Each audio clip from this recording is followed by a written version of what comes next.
maansada xujo qaabkay ku soo baxday waxay ahayd inaan asxaabtayda ayaa waxay dhacday waa dadka aad kaga edebta badan akhlaaqda badan xijaabka aad ka xidha deetana waxay tiri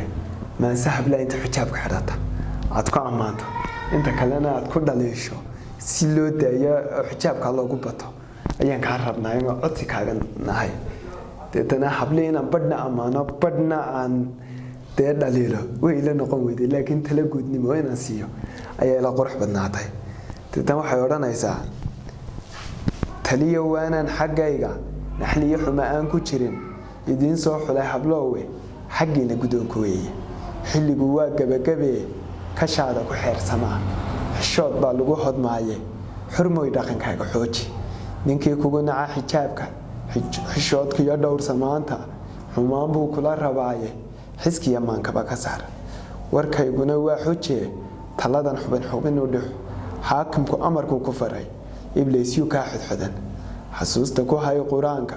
quluubta u xaar wanaaga kashana xero uga yagleelo xumaan idilkeed ka dhowrso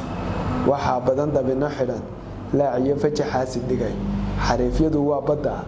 sirtiina habloo xidxida haddaad ku xamdido wanaaga jirkaagana xubin badnaynin iimaanku xadku u ahaado bal yaa xuma kugu tilmaamay xaawale waa tii asturan xishood alle ku saday xilkii hooyada adeecda ha noqon cilmi ruux ka xidhan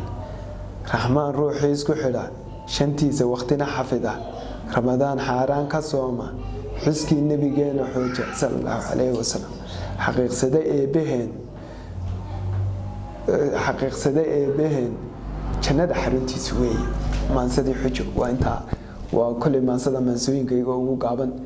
waana wax ka hadal markaad eegto ta ugu dee talada fiican waa tahay daawadayaasha qiimaha iyo qadarinta naga mudano intaasi waxaynu ku soo afmeeraynaa barnaamijkeennii hal-abuurka barnaamijku waxay igu martiyahaa abwaan mustafa xarid ismaaciil abwaan caaqil same intaynan abwaan barnaamijka aynan ka bixin maxaad fariin u diraysaa dhalinyarada adiga kula midkaa misena hindisaya hal-abuurnimada wallaahi hal-abuurnimadu way wanaagsan tahay horta waa wax qofku dareen bulsho aad ku gudbin karto dareenkaagana aad ku gudbin karto labadaba way kuu sahlaysa inaad gudbiso kii bulshadana aad gudbiso kii kaagina aad gudbiso marka intii hibo u leh waxaan leeyahay dadaal sameeya wax walba dadaal baa lagu gaadhaa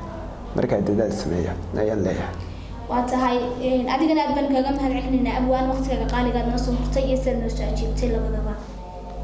daawadayaal barnaamijka waxay la socodsiinaysaa anigu waa Nashaad Cabdi Dhamac barnaamijku si toddobaadlaha wuxuu ka baxaa telefishinka Mawraan